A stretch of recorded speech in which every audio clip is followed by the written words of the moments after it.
Hello बच्चों, अभी अभी थोड़े दिन पहले आप 9th क्लास से 10th क्लास में आए, तो ये आपके लिए बहुत ही इंपॉर्टेंट टॉपिक है।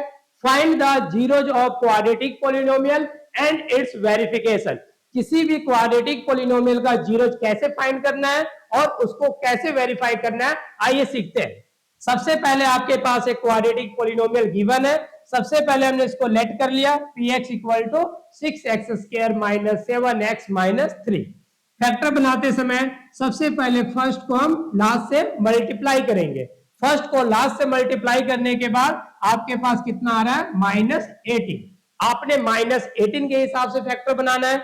आपने ऐसे दो नंबर सोचने हैं जिसको प्लस माइनस करने के बाद 7 आना चाहिए और मल्टीप्लाई करने के बाद -18 आना चाहिए।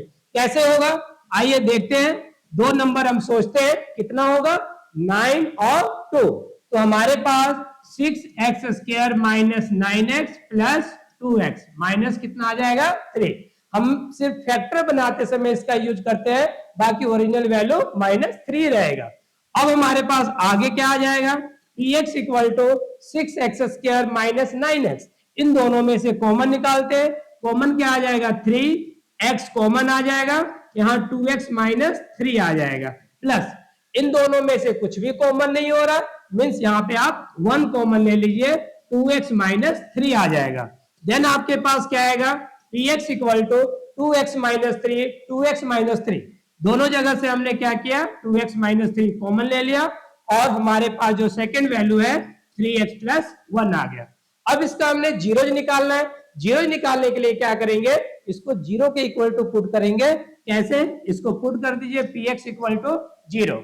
हमारे पास कितना आ जाएगा, 2x minus 3, 3x plus 1 equal to 0। यहां पे हमारे पास दो वैल्यू निकल जाएंगे। अब हमारे पास if 2x minus 3 equal to 0, then x equal to -3/2 और सेकेंड वैल्यू क्या आ जाएगा, 3x plus 1 equal to 0, then 3x equal to -1 और x की वैल्यू -1/3। अब हमारे पास जो दो वैल्यू है इसी को हम जीरोज बोलेंगे। तो हमारे पास किसी भी वैल्यू को अल्फा मान सकते हैं, किसी भी वैल्यू को बीटा मान सकते हैं। तो हमारे पास द जीरोज, जीरोज कितना हो गया आपके पास, अल्फा, अल्फा कितना आ गया आपके पास 3/2 और बीटा कितना आ गया आपके पास -1/3। अब इसको हमने क्या करना है, वेरीफाई करना है। वेरीफाई करने के लिए भी बहुत ही सिंपल स्टेप है। तो वेरिफिकेशन के जो स्टेप है आपके पास, वो कैसे करना है, सबसे पहले सम को वेरीफाई करना है और फिर प्रोडक्ट को वेरीफाई करना है। सम का फॉर्मूला क्या होगा, alpha plus beta equal to -b/a। Alpha की वैल्यू कितना आपके पास है, 3/2, बीटा का वैल्यू कितना है, -1/3। अब b और a की वैल्यू कहां से निकालें, b और a की वैल्यू को हम इस क्वाड्रेटिक पॉलिनोमियल से लेंगे, जहां पे a की वैल्यू आपके पास, a की वैल्यू लेट कर लीजिए, a इक्वल टू 6 और b equal to -7 and c equal to -3। a b c आप यहां से यूज कीजिए। अब हमारे पास b की वैल्यू कितना आपके पास है, -7 और a की वैल्यू 6। इन दोनों का एलसीएम लेंगे, कितना आ जाएगा, 6। 3 3 9 -2 equal to minus minus plus 7/6। 9 में से 2 चला जाएगा, 7/6 इक्वल टू 7/6। इस सम को वेरीफाई कर लिए। इसी तरह हमें प्रोडक्ट को वेरीफाई करना है। तो प्रोडक्ट को वेरीफाई करने के लिए जो फॉर्मूला आपके पास है, alpha beta equal to c/a। Alpha के वैल्यू कितना आया था आपके पास, 3/2 और बीटा का वैल्यू कितना था, -1/3।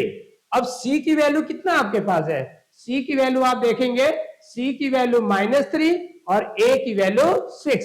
तो उसी वैल्यू को हम दोबारा से पुट कर देंगे। कैसे करेंगे, c की वैल्यू कितना आ जाएगा आपके पास, -3 एंड a की वैल्यू 6। 3 से 3 कैंसिल हो जाएगा, -1/2 और 3 से 3 6 ये भी कैंसिल हो जाएगा, 1/2। तो ये आपका क्या हो गया, वेरीफाई। तो इसी के बेस पे आप एक सम करेंगे, x square minus 7x plus 12। इसका आप जीरोज निकालेंगे और इसको आप वेरीफाई करेंगे।